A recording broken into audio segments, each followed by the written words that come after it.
day, science-minded learners! Welcome to another fun and exciting learning with me, Teacher Kiz, your science chum! Have your pens, paper, and module ready, for we will have a recap about separating mixtures through filtering, sieving, evaporation, decantation, and using magnet here in our Science 6 class. In our previous episodes, you learned about separating mixtures through the use of magnets. As a review, what are the mixtures that can be separated through the use of magnet? Mixture of iron fillings and sand, thumbtacks and flour, pens and papers, nails and pebbles, and any mixture of metals and non-metals. What is the object used to separate the mixture of non-metals and metals? Very good, learners! Magnets can be used to separate mixtures of non-metals and metals. Put a check if the mixture can be separated using a magnet, and put an X if it does not. Write your answers on your paper. Number 1. Scrap iron and dried leaves. The correct answer is check. Number 2. Knots and stones. The correct answer is X. Number 3. Sand and crumpled papers. The correct answer is X. Number 4. Needles and buttons. The correct answer is check. Amazing! You really understood our previous episode. Science-minded learners, are you ready to face your next journey in learning science? I'm sure you are. Today, we shall enjoy learning and answering different activities about separating mixtures. I am very sure you will be able to do this perfectly because we had already taken it up in our previous episodes. So, science-minded learners, let's shout together, we are ready! That's great, my dear learners! Now, let's dive into what's new.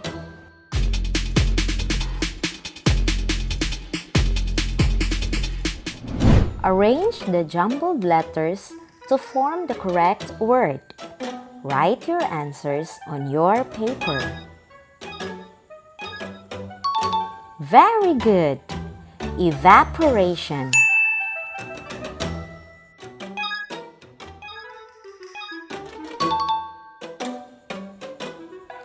Correct! Decantation.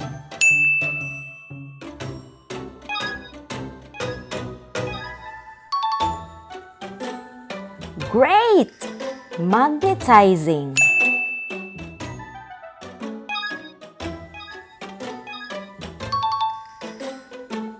Excellent! Filtration.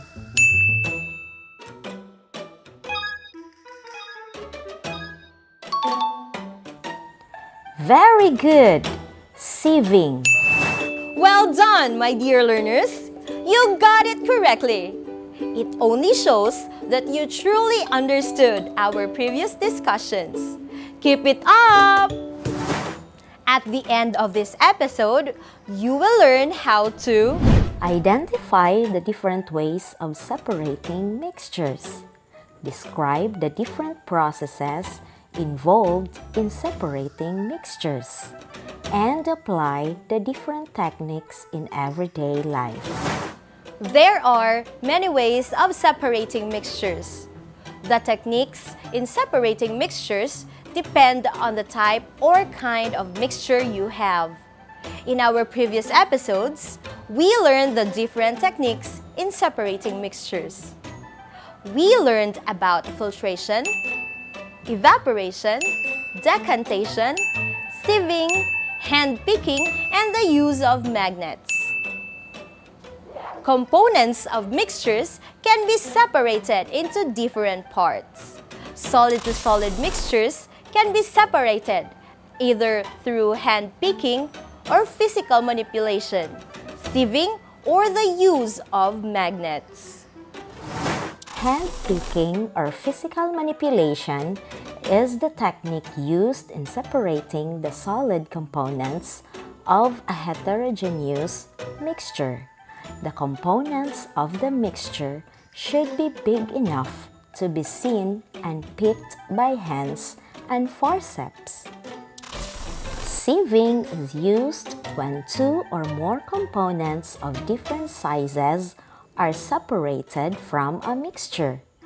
This involves the use of a strainer or big screen to separate the components. Mixture of metals and non-metals could be separated with the use of magnets. Mixtures that are composed of soluble solid and liquid components can be separated by evaporation through heating, and mixtures that are composed of insoluble solid and liquid can be separated through filtration. Evaporation is the technique of separating soluble solids from liquid through heating, like the mixture of salt and water. Filtration is the technique used to separate insoluble solid from liquid with the use of a cloth or filter paper, like the mixture of tea leaves and the tea. Mixtures with less dense substances can be separated by decantation. Decantation is the technique used in separating a less dense substance from a dense one. In the process of decantation, the mixture is left undisturbed. When the components are separated, the less dense substance can be removed by slowly pouring out the less dense substance. The oil in the water could be removed using the decantation technique. So, my dear learners, do you remember all of the techniques? That's great! Now, let's have our activity time. Are you ready, science-minded learners? Yes, I know you're all ready. In this activity, we shall enrich what you have learned about separating mixtures. Identify what techniques should be used to separate the following mixtures. Write your answers on your paper. Number 1. Rotten vegetables from basket of vegetables. Very good! The correct answer is hand picking. Number 2. Sand and water. That's right! The correct answer is filtration and decantation. Number 3. Salt from seawater. Great! The correct answer is evaporation. Number 4. Nails and sand. Good! The correct answer is use of magnets. Number 5. Fine flour from lumpy flour. Excellent! The correct answer is sieving. Number 6. Oil and water. Well done!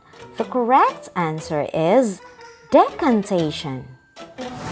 Science-minded learners, do you want another activity? Yes, let's have another activity. What's more? Read the sentences carefully and tell what technique should be used by matching it with column B.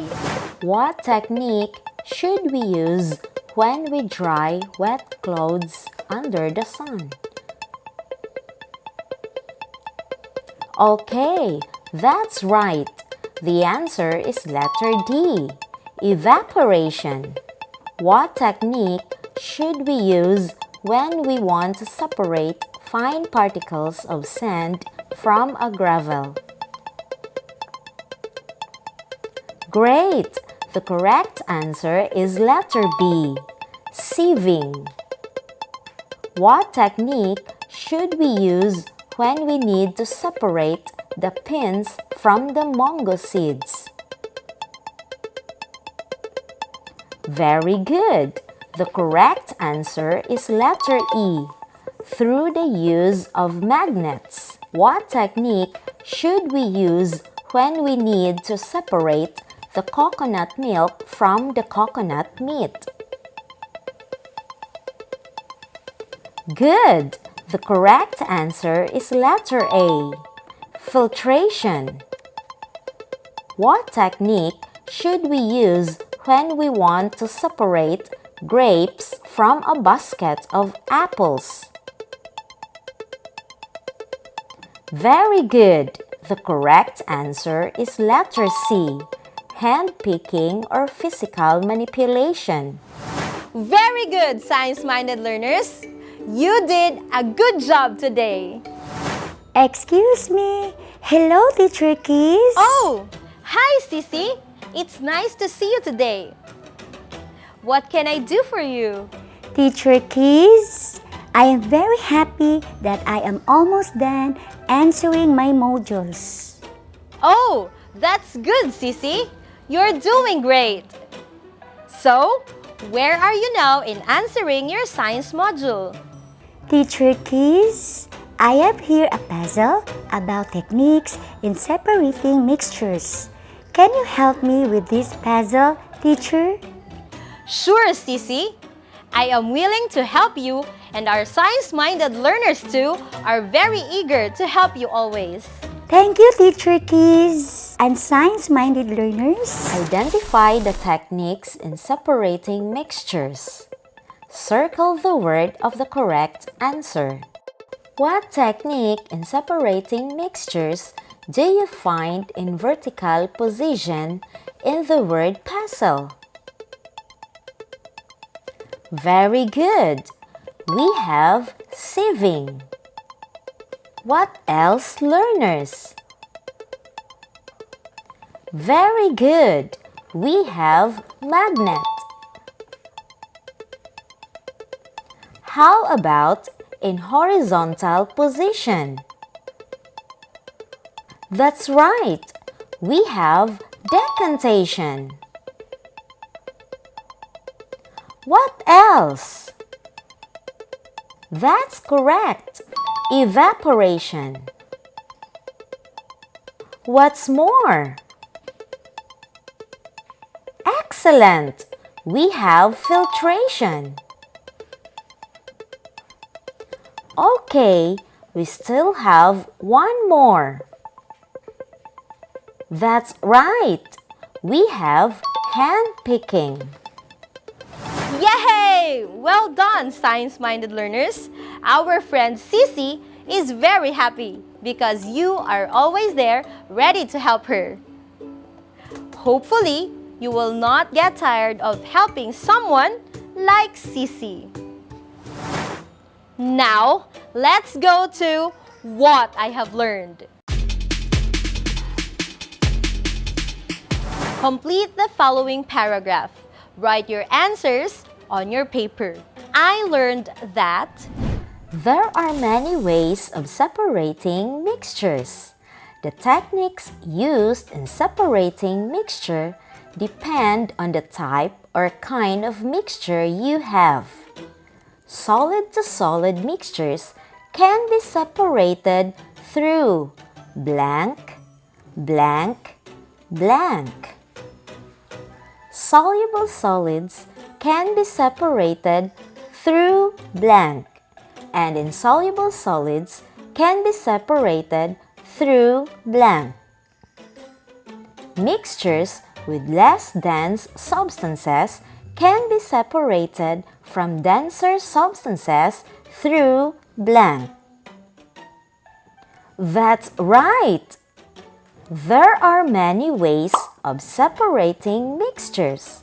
The techniques in separating mixture depend on the type or kind of mixture you have.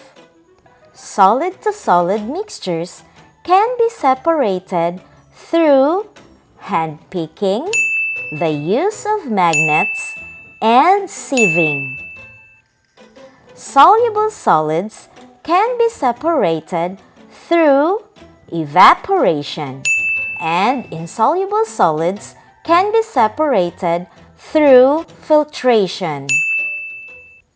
Mixtures with less dense substances can be separated from denser substances through decantation.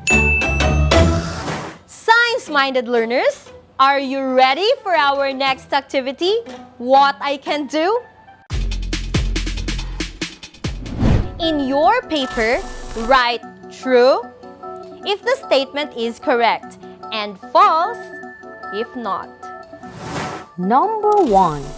Mixtures of sand and gravel can be separated by hand picking.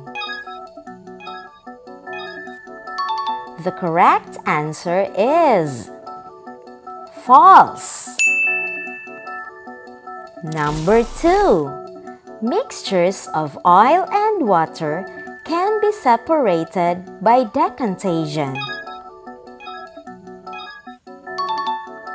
The correct answer is true.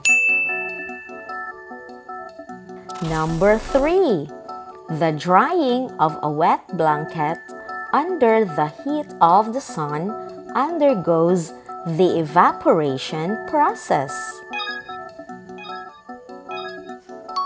The correct answer is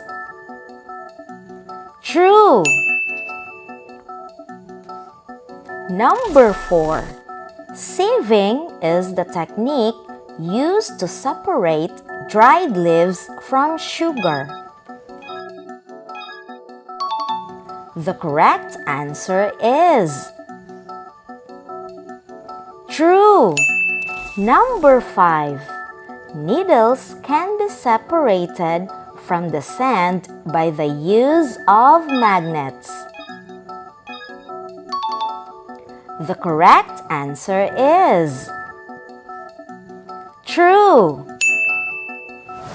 Well done, science-minded learners! Indeed, you really understand our lesson in this episode.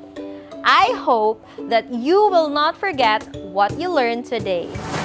Now, science-minded learners, are you ready for our assessment? That's great! So now, let's have your assessment. Choose the letter of the correct answer. Do it on your paper. Number 1. What method is used to separate a less dense substance from a denser one? Letter A. Decantation. Letter B. Evaporation. Letter C. Filtration. Letter D. Sieving. The correct answer is letter A. Decantation. Number 2. Which of the following mixtures can be separated through hand picking? Letter A. Mixed nuts. Letter B. Sugar and salt. Letter C. Salt and water. Letter D. Water and oil. The correct answer is letter A. Mixed nuts. Number 3. What will happen to a less dense substance in a mixture? Letter A. It will blend. Letter B. It will disappear. Letter C, it will float.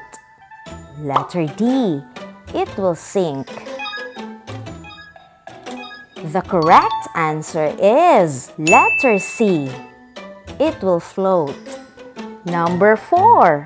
What method is used to separate milk from grated coconut? Letter A, decantation. Letter B, evaporation. Letter C, filtration. Letter D, hand picking. The correct answer is letter C, filtration.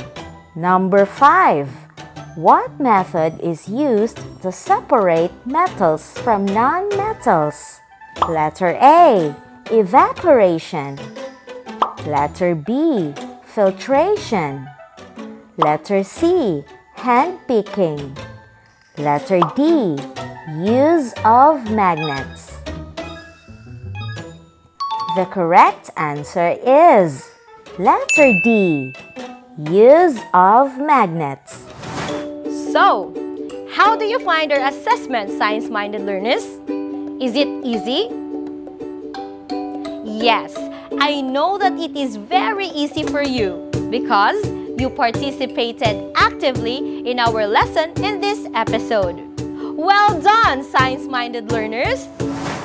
To catch up with our next lesson on benefits of separating mixtures, let's stay tuned to learn more, only here on DepEd TV. Always remember, our Almighty God is always with us, and the virus will not stop us from learning. Once again, I am Teacher Kiz, leaving a message: it's better to learn slowly than to not learn at all. Goodbye!